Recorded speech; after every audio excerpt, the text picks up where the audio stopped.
Welcome to the online session of the Media Rumble.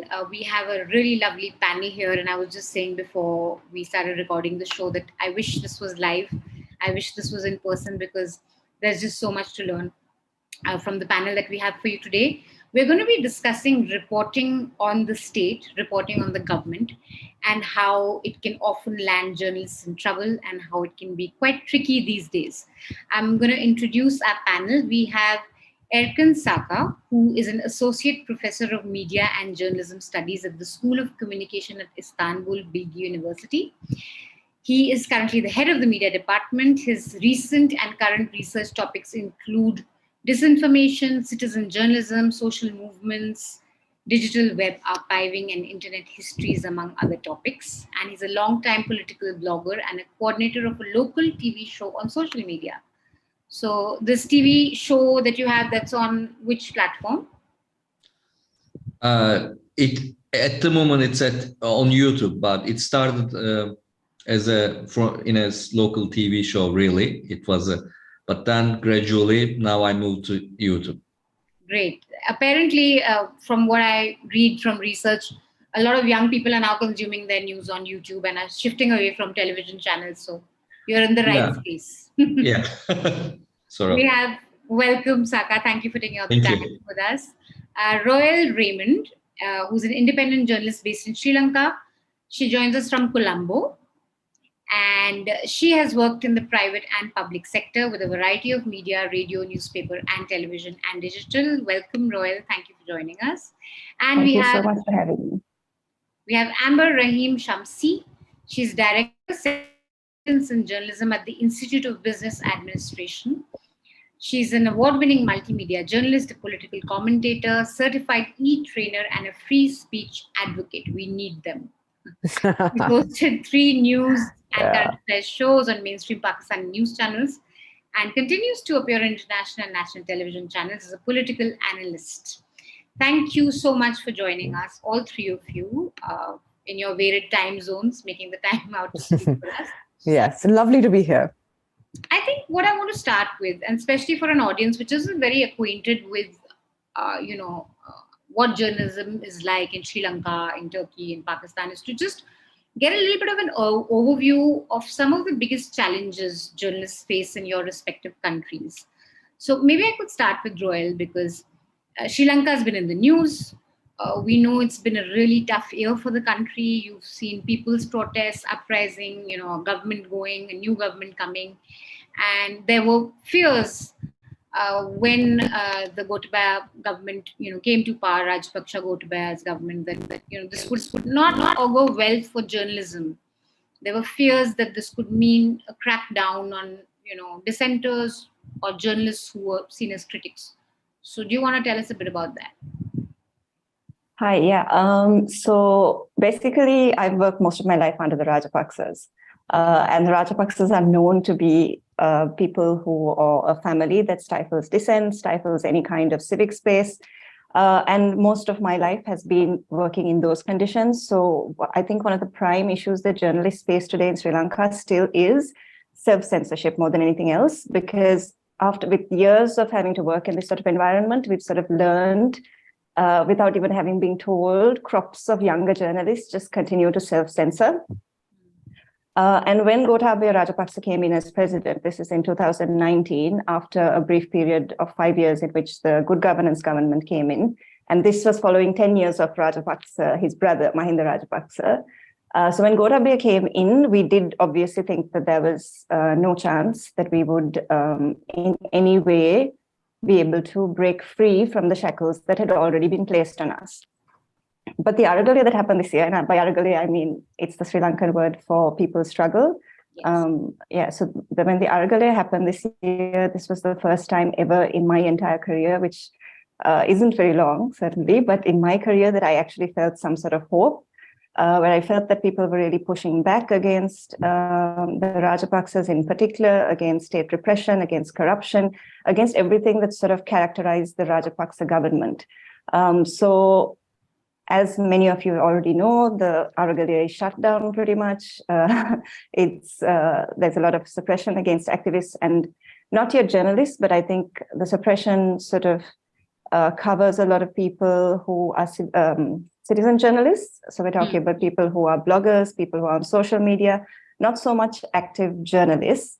But because of that repression and suppression, I don't think, I'm not sure, but I don't think that we're going to be able to push back the way we thought we could.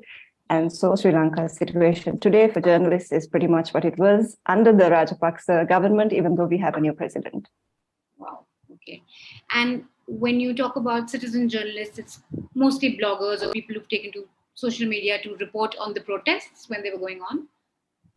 I'm talking about people with established followings on YouTube and say even TikTok. They may not have done political content previously, but during the Aragalia, they did step out and use their influence to sort of talk about these things. And of course, there's me, because I am not an active journalist. I see myself as an independent journalist or even a citizen journalist, but that's a hard point to argue if I were to be hauled before the Criminal Investigation Department, for instance.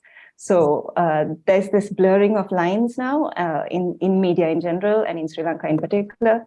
And these are areas, I guess, we need to discuss even locally and decide where we stand and how protected we are.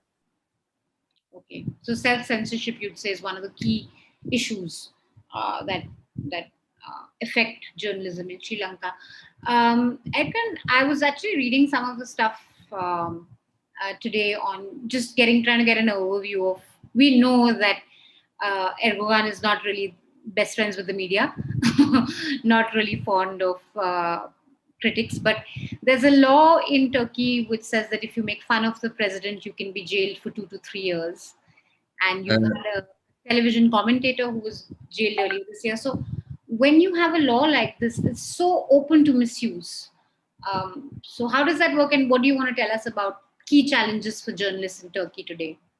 Well, I think in some ways we have common problems under authoritarian regimes. And now we have a government that lasted more than 2 decades or nearly 2 decades.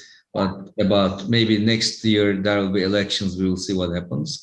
And you probably know that, as Roel said, there is self-censorship, but also you probably heard that Turkey is already one of the top jailers of journalists. So it's already happening that before we do self-censorship, etc., we have many friends who are in prison for various reasons. And sometimes, the top reason is that terrorism, supporting terrorism, etc., which has always been used against opponents in the Turkish history. In that sense, that's not really different from what happened before. The latest law is mostly about social media. And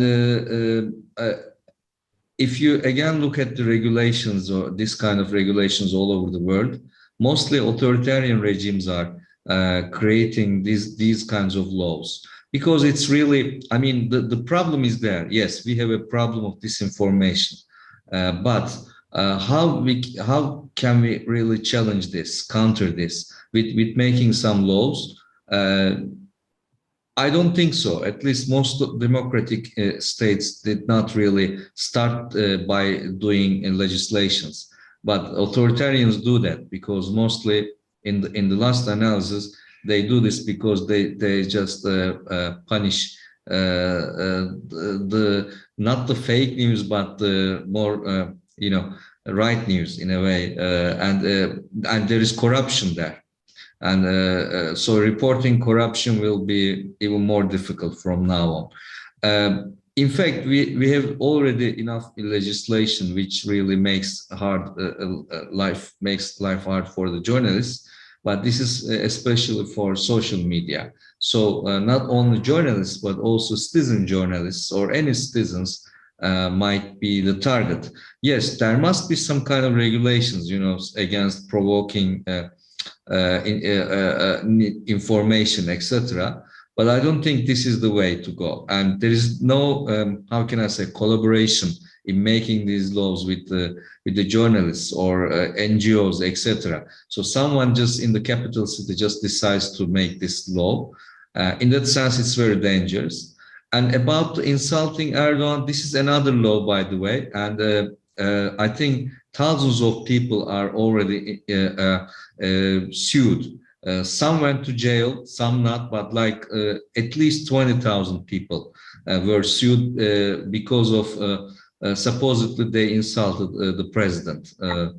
And this is, I mean, this law was always there, by the way, but just Erdogan decided to use it against citizens. Yeah.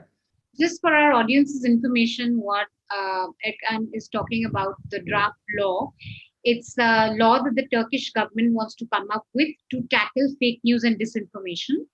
And I think there's been a lot of protests among journalists there who don't want this law because they fear that when the government comes after fake news or disinformation, it will actually come after journalists who are giving correct information.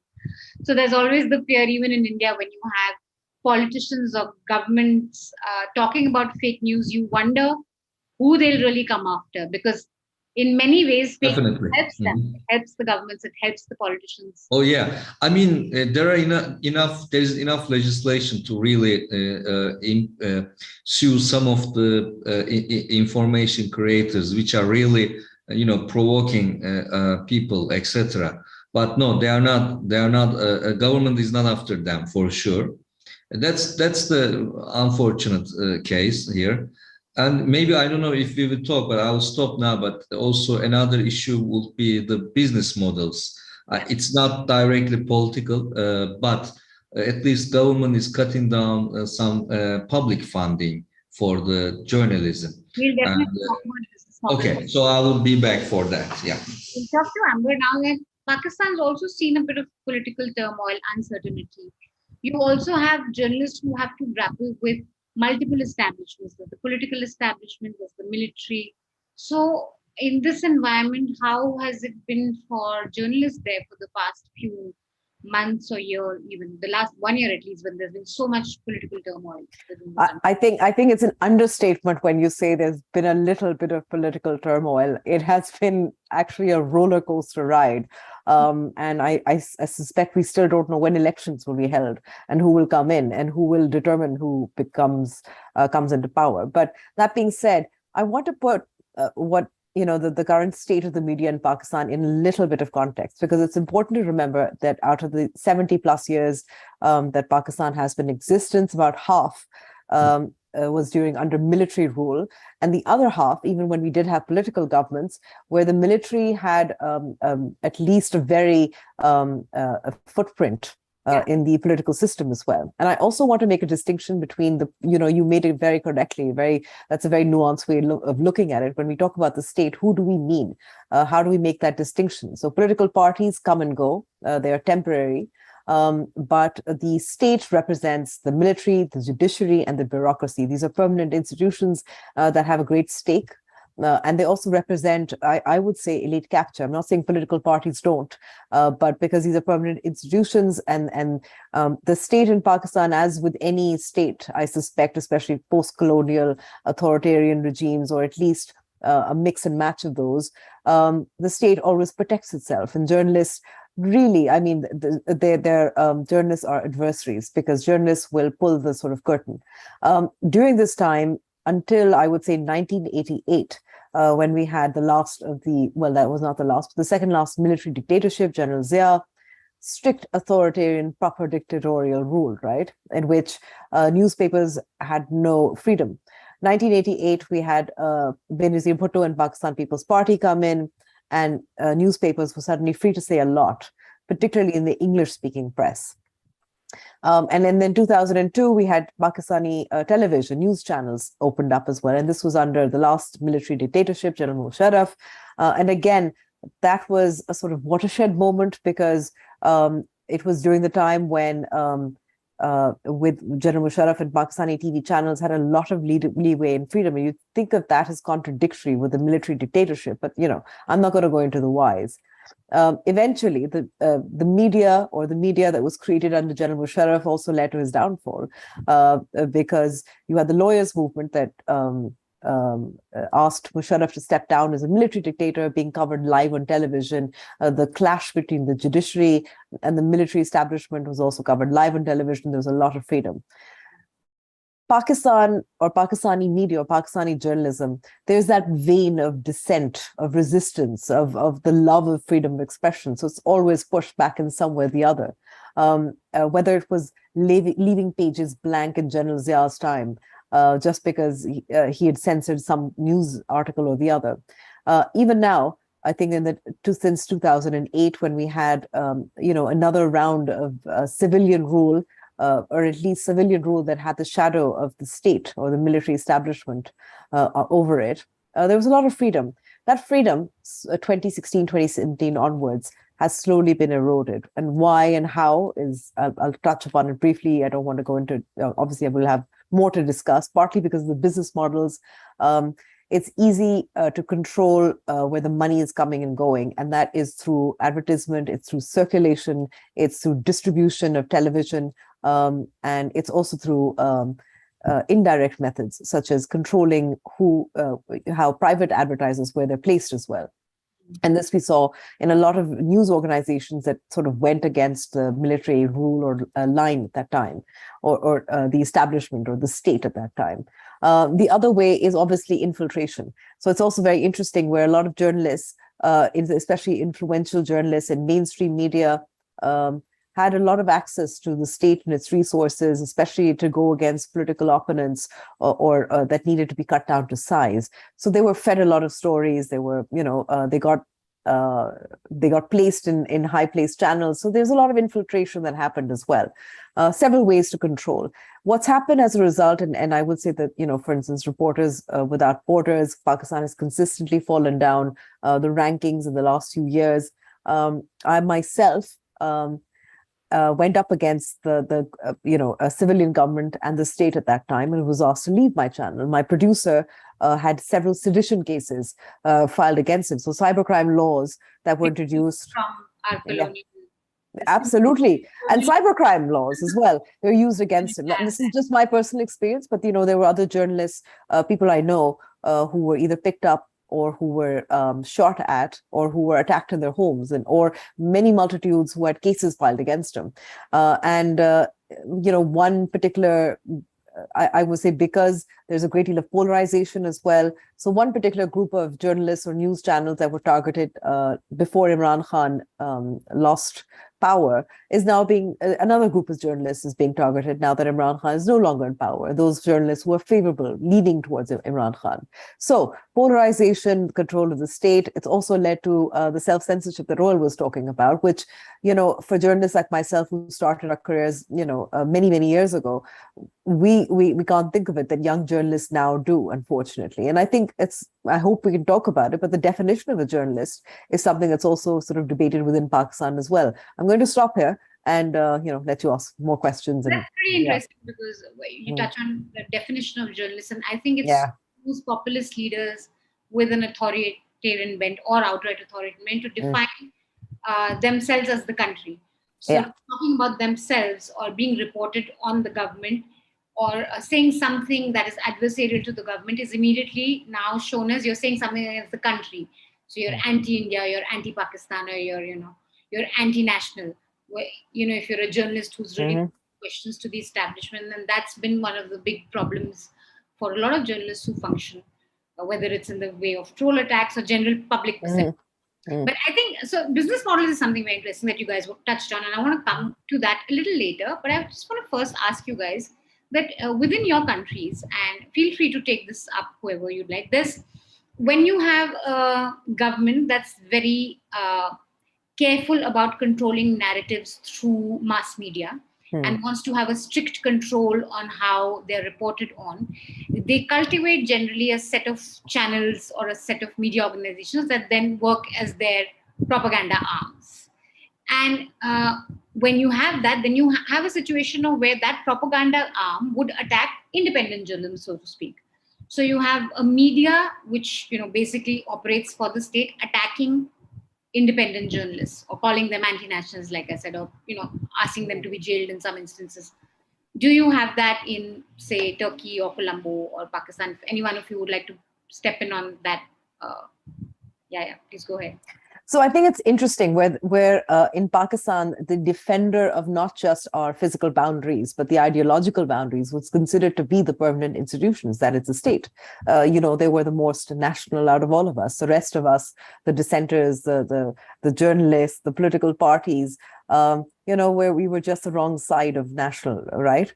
I think it's interesting where Imran Khan, as a populist, and I would say with an authoritarian streak that he does, has come to define who is Pakistani or what is loyalty to the state, because it is as has been said before, he defines himself as a state, l'État et moi, and anybody who is anti-Imran Khan, journalists that are critical of him are considered to be what is in Urdu called lifafa, which means that you are bought and you're paid by other political parties or foreign countries or foreign agencies. It could be any manner of disloyalty. And I think the struggle right now is obviously the attack on credibility. As you said, as you pointed out, that's a favorite. Trump did it, and other populist authoritarian leaders also do it. Where if you are critical, you are anti-state, you're disloyal. In our case, religion is something that's used as well. There've been a number of cases of religious cases filed against journalists who are critical or independent of any sort. So religion is used against journalists. The blasphemy laws are one tool. Sedition laws we already mentioned as well, and credibility. And those, again, Pakistan Tehreek-e-Insaf has really led the way in terms of digital politics. So they have a massive following and a massive presence on social media. So those troll attacks is something I personally experienced several times when I was hosting a television channel and then was asked to leave as well. And several other journalists who were, I would say, of our ideological bent. I would say we were sort of pro-independent or critical, whatever you'd like to call it, however you'd like to describe it. But the unfortunate thing is that now that Imran Khan is gone, those tactics haven't changed.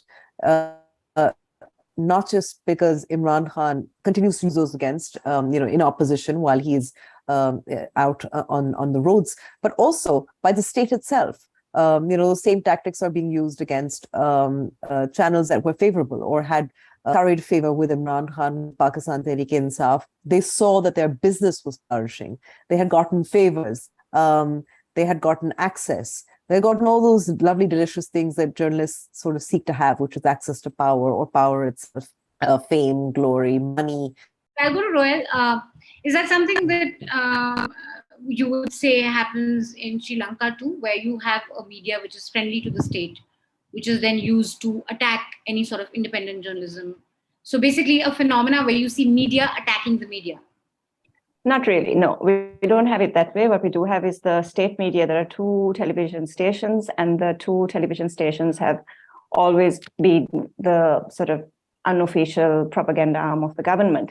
But what happened over the last decade or so, and especially during the end of the war, when the government started censoring what news went out about the war, so telling the reporters what they should publish and not, and there was a point at which one private radio station was shut down for publishing something that didn't come directly from the government. And after all of these things happened, and this was in 2009-ish, the strange thing is at least 2 of the biggest private media organizations are now very pro-government. And it's not just the 2 state television stations and whatever affiliate media, but the private television stations, which wield enormous power, are really mouthpieces for the government. And especially in Sri Lanka, we have a situation where people that own media often linked to the government, or ministers themselves, at least in one case, or come from or are owned by families that have links to politics. So it's very clear that media organizations and most media organizations are linked to politicians or political parties and toe the official line for them and act as effective mouthpieces. But I haven't seen media organizations attack other media organizations, not even on social media. I mean, I think on social media, it happens a little differently, where you'd find people just being a little more honest. So a journalist who is attached to a media organization that's known to propagate the government narrative will find herself or himself very unpopular on social media, because there's a lot of, outright attacks and outright calling out for, being that kind of person. Yeah. Which is good, calling out the Yeah. media. Great. Yeah. I think you want to come in on this, and then I'll talk a bit about the business of models. Sometimes, the 10 best-selling newspapers have the same headlines. Well, it happens in India, at least for the private television shows. Okay. This is happening now regularly, because maybe a few years ago, there was this sort of mainstream media conglomeration, which finally he had to sell it to a more pro-government business. And now, like 90% of mainstream media is directly pro-government. And so they're just broadcasting the same headlines. They don't even change them. So it's funny, tragically funny, but yeah, it happens. So this is our new case, and in the meantime, there is independent media.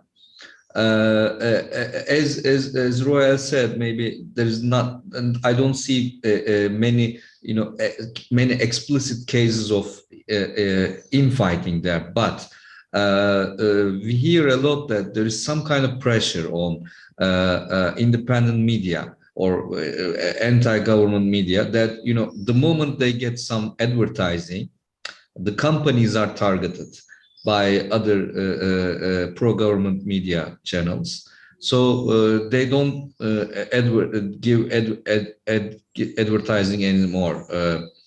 So nearly independent media, I can say that they don't have any commercial advertising revenues.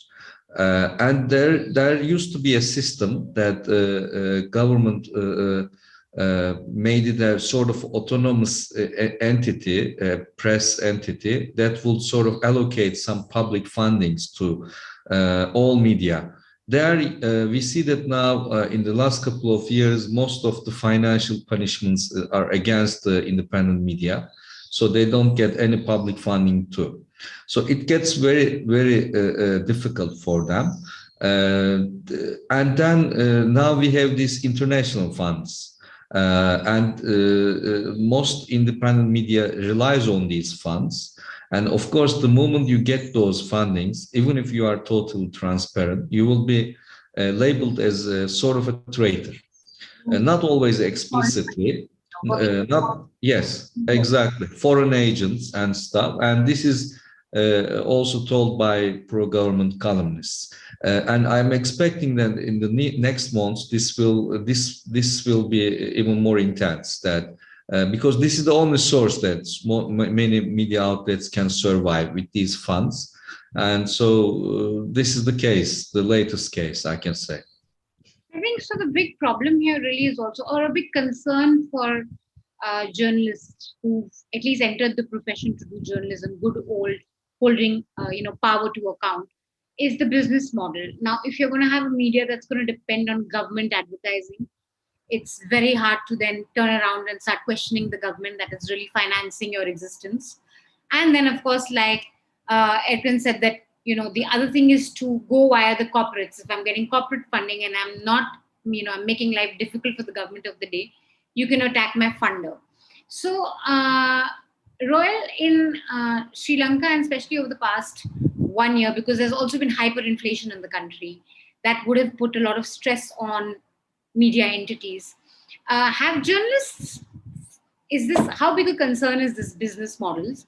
And are journalists kind of thinking of what can we do to get around it? Or do you, as a journalist there operating in difficult circumstances, have you thought of how there could be a way around this, basically?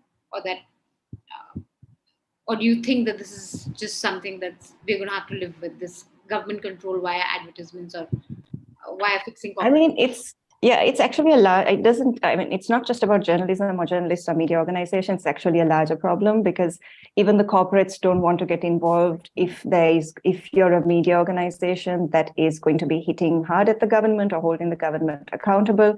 Media corporates will not want to get involved with you. They will not want to, come in and give their money for advertisements or that sort of thing anyway.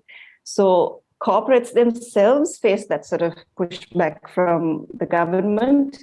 They don't want to get involved with any media that's going to push back against the government. So it's like a sort of the entire country sort of is, towards the line, basically. Nobody's really wanting to cross not accountable. The only time I saw it was, like I said, during the people's protests that happened earlier this year, when even corporates, big conglomerates issued statements, when big media companies actually stepped out and said that they stood with the people.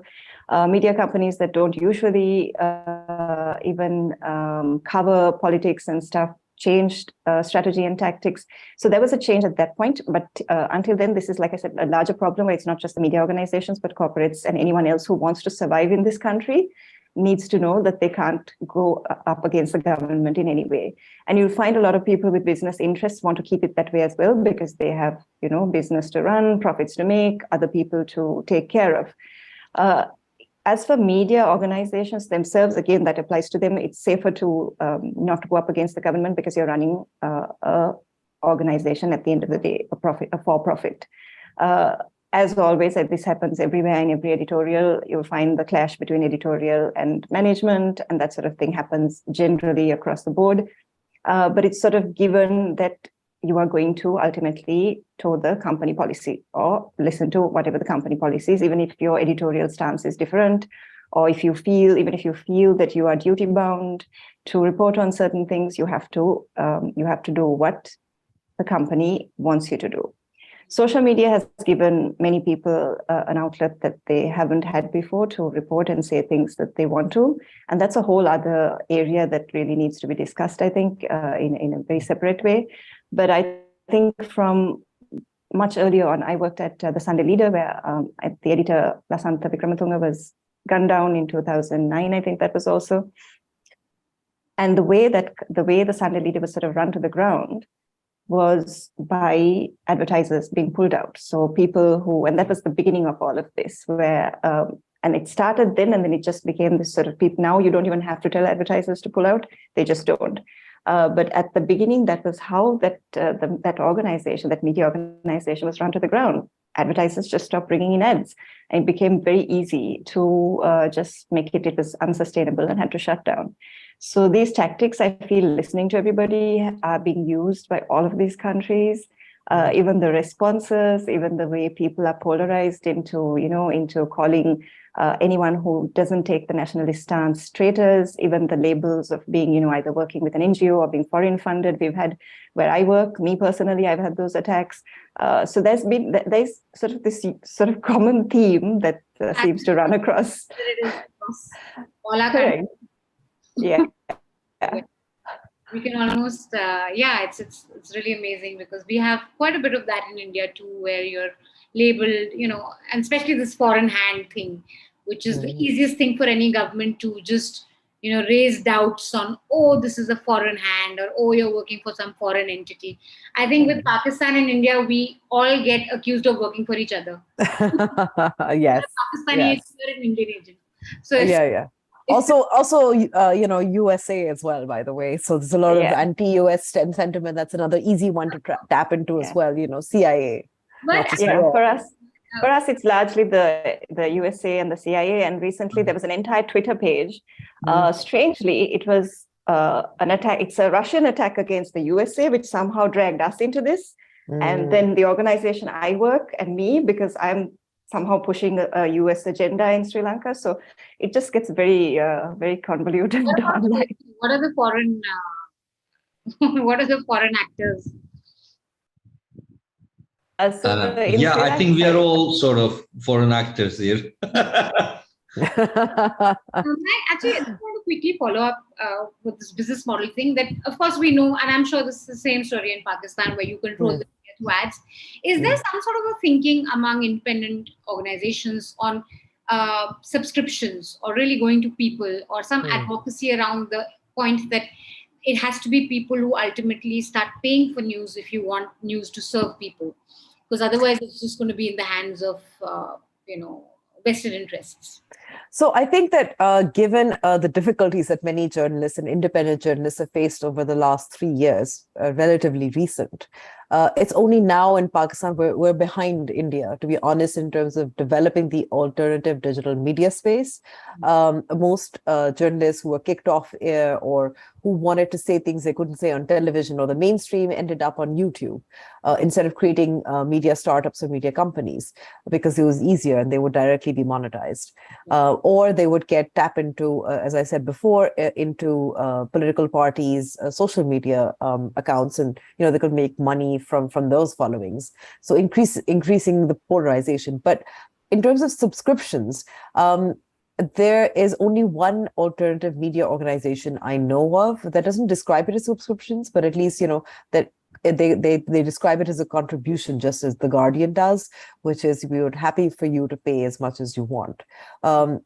I think Pakistanis have become too used to free journalism, what they get on television, which is mostly extremely limited, diverse, is not diverse, is not does not give you all this the entire story, or online where they think everything should be for free, because obviously newspapers, their circulation subscriptions have dropped. So we haven't really come up with great business models for alternative media startups. So a few will have commercial interests on the side and will separate editorial from business, especially because they're passionate about what they do. But I think we really haven't been able to find the right sort of combination where it's tapping into communities that want better journalism, and those communities are willing to pay for that better journalism. Trying to do independent journalism free of advertisement and the corporate influence or the state influence. So there has been a few journalists who went abroad outside of the country and did some great investigative journalism, but it is very limited. And I suspect it's a mix of grants and funds and a little of their own seed money, or they have their alternative commercial enterprises where they especially countries like India, is that mainstream media still has to serve the information needs of people who may not be able to pay. So there is problem of, even if the few rich can pay for news, you still cater to a wide gap, which mainstream media assembly is not catering to. So absolutely. I mean, voices in the peripheries, people who are vulnerable. There was a study actually recently conducted by UNESCO. It was a survey which was across the board, disaggregated for class as well as rural-urban, the rural-urban divide, gender divide. And across the board, the even the men were saying, well, I don't think mainstream media serves the interests of other groups, marginalized groups, vulnerable groups, and disabled women, people from poorer communities. We have, I think, just a few local language newspapers that are localized, a few city news channels that are popular. But really, I think the emphasis on national television, and the problem with national television is that it is very broad brushstrokes. It is dependent on corporate advertising and government largesse, and it doesn't serve the interests. To give you one example, and I'll sort of end this here, is that while we had a massive biblical flood in Pakistan this year, in which over 33 million people have been affected, the top story was actually about sort of the power politics happening in the capital city, Islamabad, rather than the many millions of people who were homeless or needed shelter or needed food or needed rescuing. And that's the tragedy of national television over community-based news organizations or local news organizations that serve communities. So they don't do public interest journalism. Yeah, that's crazy, because it was a devastating flood. Now, one of the things, again, which I think a lot of journalists have had to grapple over the past few years is weaponization of social media. Because what you can do is you can really create conversations, you can create impressions through, just having a massive troll army. You can drown out credible information. You can amplify something absolutely incorrect and false. And journalists often, it operates at two levels. One, of course, personal attacks. what that can do to you, but also you may feel really helpless, as a journalist, because you're doing your work, you're trying to get the correct information out there, but you're facing this volley of uh, troll attacks or false information, and you really don't know how to grapple with it. Uh, how how do you think it has affected journalism, and especially people who are striving to do independent journalism in Turkey, for example, weaponization on social media? Some of my research is focused on political trolling. I mean, I'm doing some work for more than 5 years now. It isn't as effective as the government expected, but still, at the individual level, at least, there is some damage, and at least psychological. And that it leads to some kind of self-censorship. And also the impact is gendered, that women journalists are targeted more. Especially the trolling has a more, how can I say, in Turkish case, political trolling has a side of conservative Islamist standing too, because of the nature of the government. And this means that secular strong women are such hate objects. Islamists do not like secular women at all. So we see campaigns and after campaigns. And some, I can say that in the last analysis, most of those journalists who were targeted are still doing good work. So there is also a kind of support emerging for them. In that sense, I know I met some maybe retreated, but most of them are still reporting, despite the imprisonments, etc. So trolling has definitely a power over the news producers, but that power is hard to determine, and it's ambiguous, and sometimes now what I see is there is infighting among trolls. Who benefits more or not? Like at some point, one of the trolls who were targeting me every year at the anniversary of Gezi Park protests, he became anti-government at the moment. So we talk sometimes. I don't want to talk to him much because I'm still angry with him. But you see the logic of it. Well, this is what I can say to begin with. Mm-hmm. Wow. Roel, for you, social media, I mean, of course, we talk about trolling and how, especially for women journalists, as he brings up, but for you guys, possibly the last 1 year, social media was a space of hope too, right? Because you were able to put out, especially when the protests were happening, the anti-government protests were happening, this was one place where you could really go out and say your piece, even though mainstream media would not. So what's your take on social media? Trolling, or as a woman journalist, also some of the issues that you may face? Look, I'm a huge social media fan. I exist on Twitter primarily. I find it a very cerebral platform. It's also very toxic. There are months I just stay away because it can really, really drain you. There's always some fight going on. There's always but you always learn something. And for me personally, as a female journalist, I haven't really had any issues, to be honest. But I think, so because I'm on Twitter and because the nature of hate is just sort of more, how do I put it? It's hate is easily expressed on Twitter, far more easily than it's done on, say, Facebook or Instagram. People don't think twice before they tweet out a response, and the whole point is to get your response out there as fast as possible, so within seconds. And you have to have a retort, you have to come back really fast.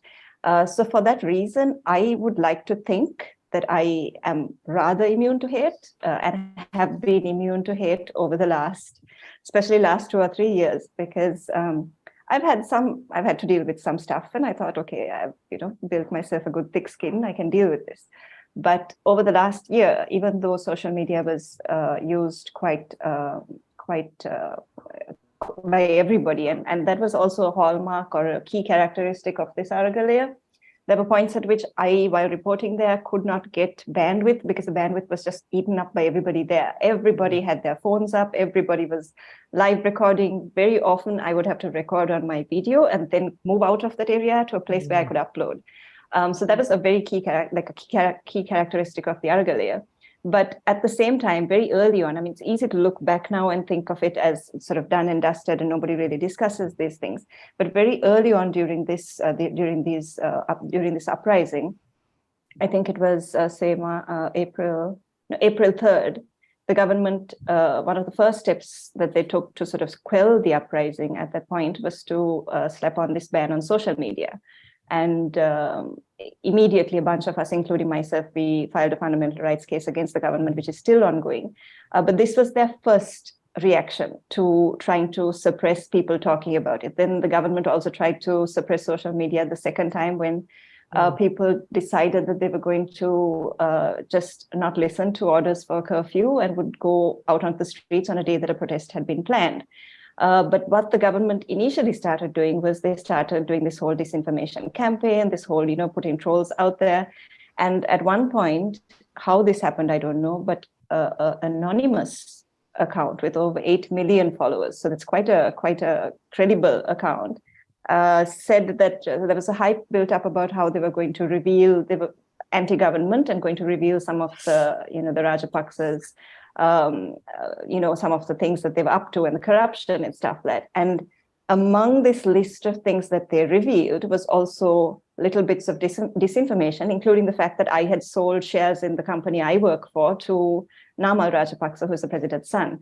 So it was a very craftily thought out campaign. So that really surprised me because how it happened, the account using it having over 8 million followers, it's supposedly an anonymous account.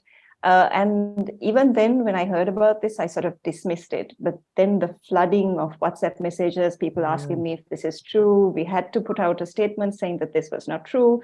To date, I get people sort of saying, is this, we heard this story, is this true? So it really affects credibility, and it affects credibility especially when an organization known for being credible, their credibility is attacked, then you're the person, especially on social media, I act as the person who doesn't stick to an organization's point of view and give my credible point of view. But when I'm attacked, then who's going to stand up for me and who's going to say this person is credible or has something to say? And this sort of thing continued. There have been more and more pages come up. There have been pages which say arrest Roel Raymond. There have been pages that have said that I've incited violence and I burnt the current president's house. So there's a lot of pushback, especially on social media. And I've just learned to take it as it comes.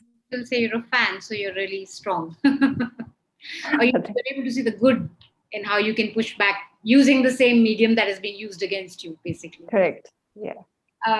Amber, do you want to come in? Social media. So as Erkan said, that it's also conflated with Islamists who want to use it to especially go after strong and secular and would want to stand up for liberal values. That's something that you also notice in Pakistan. No, absolutely. I think I could relate a lot more to what Erkan was saying as well, because troll campaigns, coordinated troll campaigns against me and several other women journalists, and very, very gendered, explicit sexual language, threats, and the usual sort of, I think, insults, really harmful pictures as well. A few of my colleagues their pictures were morphed. At one point, my private sort of conversation on Facebook was used against me. And I will say that I really couldn't take it as easily as Roel did, honestly speaking, because there comes a point when you're like, why should we normalize it? This is not behavior that should be acceptable. Why should it be acceptable on social media just because one is anonymous? So a group of women journalists and I, in 2020, we got together and we issued a statement. And that statement was signed by over 100 women across Pakistan. And it really called out the troll campaigns as inhibiting our freedom of expression online, deliberately targeting us. And we asked for action. We asked for political parties to investigate these accounts. We were fortunate enough to end up in the Human Rights Committee of our parliament. We presented the evidence. That evidence got lost. We actually put together that evidence, and some of that evidence was interesting. Where, a year after we sent that to the parliamentary, the sort of powers to investigate as well. One of the accounts that used to target me came out saying, well, yeah, we were asked to target Amber and a few other women journalists by this political party. So, what we said was true. And we saw a lot of that infighting as well. I think the second point about secular, strong, opinionated women is that, there is a feminist movement in Pakistan called the Aurat March. We hold it every year, 8th March on the occasion of International Women's Day.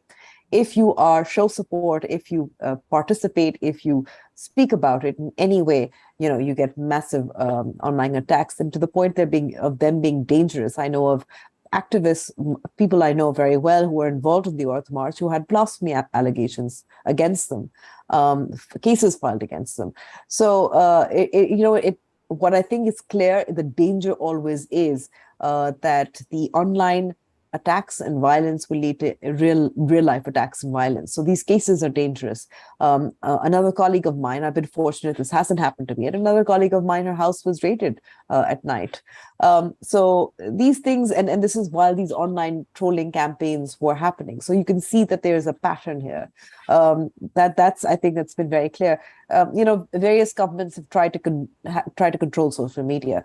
So the political party, when Nawaz Sharif was prime minister, PMLN, they put out a law that journalists and activists said would be used against them.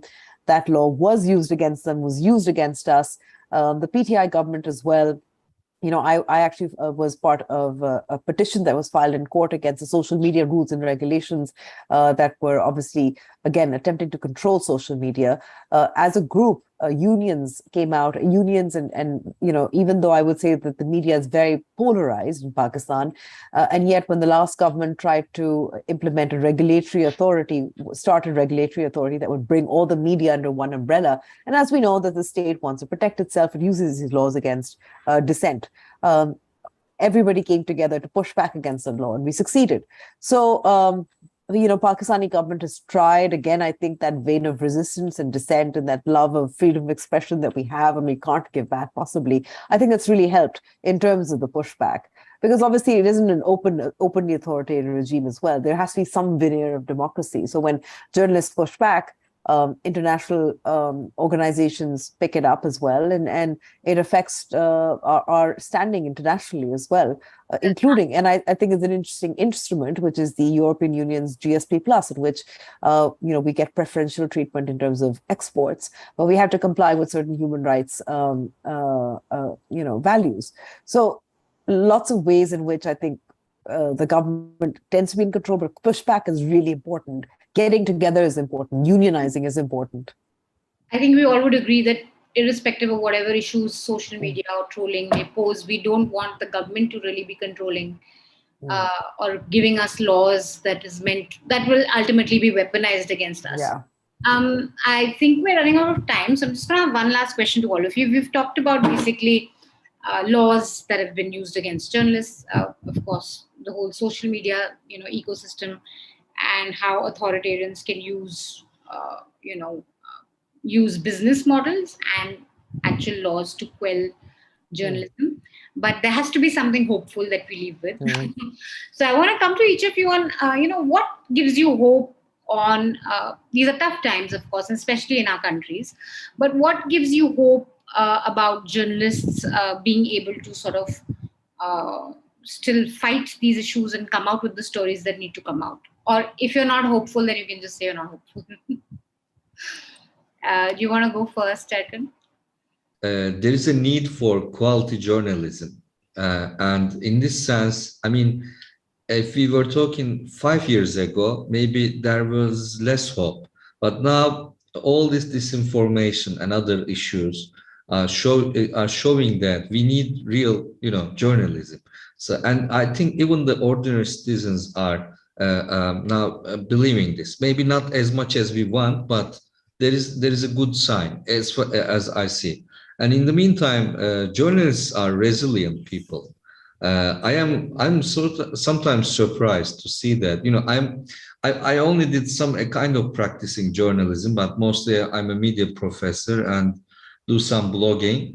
But I really admire journalists that, despite all imprisonments, other pressures, they are still in the field and they're doing. And this resilience plus a growing hope, interest in quality journalism, I think can give us some hope. I think it's very important also that during the pandemic, a lot of people kind of understood that, when the world was crashing around them, you did need journalists to make sense of it. You did need credible voices telling you what your government did wrong, even if you love your government and if you think the greatest leader on earth. But you did realize that, okay, no, we need some checks and balances. Roel, do you want to come in? Yeah, I mean, I think for me, I have probably an existential answer to it, where I think that there's always a balance between, good and bad and light and evil and all of that. But without going into all of that, I just feel that, like Erkan said, journalists are resilient. They're a different breed. There's something about journalists that, you just want to dig your heels in, you're stubborn, usually don't fit into other careers, you don't like the 9 to 5, you don't like being told what to do, you think independently, you like to work all the time. There are these unique qualities and characteristics of a journalist that really make you very passionate about what you're doing. Of course, value-based. Most journalists that I know really live a value-based life. That's why for many of us, it's not about money. It's not even about life and death. It's really about how we see the world and how we want to change the world for other people living in it. So as long as I believe in that, and as long as I see other people believing in the same thing, I think there will always be hope. So great. Amber, do you want no, I completely hard relate to what you just said, Roel. I mean, I think you have to be really strong and resilient in order to be a journalist. So I mean, I've just transitioned into a new role, which is training young journalists and students as well. And these people are so clued in, and it's remarkable. And I think the sort of alternative digital media landscape that's emerged recently also gives me hope, even when I was off air.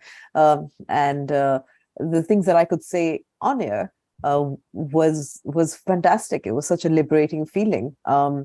And I think I see that. Like I said, I keep saying that Pakistanis love their free expression. They love their jokes. They love their sarcasm. And I think that's one of the most subversive ways of telling a story as well. They continue to do that, despite any laws that any government or any state would try to impose on them. I think I see hope in that alternative digital media space, even if I don't see it so much in mainstream. And the belief that this is possibly the most important thing that we should be doing, and with the threats to democracy. Great. Thank you so much, guys. I really hope next year we can do this in person in New Delhi, because I think what gives me hope and what keeps me going sometimes is when I listen to people like you from, different countries, and then you think, oh, wow, they're going through the same thing. Oh, they have these sort of problems. Okay, maybe we should all get together and chat more about it. So I think that's also something very important for journalists across borders, to build solidarities and really talk about the issues they face, because often they're really strikingly similar. And there's so much to learn from each other. So thank you so much, guys, for taking out the time to speak to us. And hopefully next time we do this live. That was the online session of the Media Rumble. I hope you enjoyed our conversations. Mark your calendar for the 14th and the 15th of October, where we can meet offline in real time at the Media Rumble. It's going to be at the IHC at New Delhi. You can register online. The link will be with this episode.